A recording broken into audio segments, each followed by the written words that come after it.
Hello! Welcome to my channel. I hope you are having a wonderful day. In this video, I will show you how to use a breast pump, and I will also do a basic demonstration, so I'm very excited. As breastfeeding, sometimes the baby sucks too hard on the nipple, which can cause wounds and pain.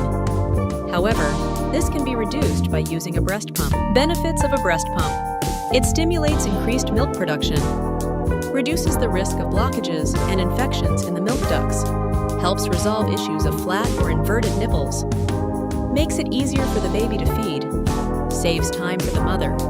Additionally, gently massage the breasts while pumping to improve milk flow. If you want to see more such tutorials, please subscribe to me and stay updated. Otherwise, see you next time.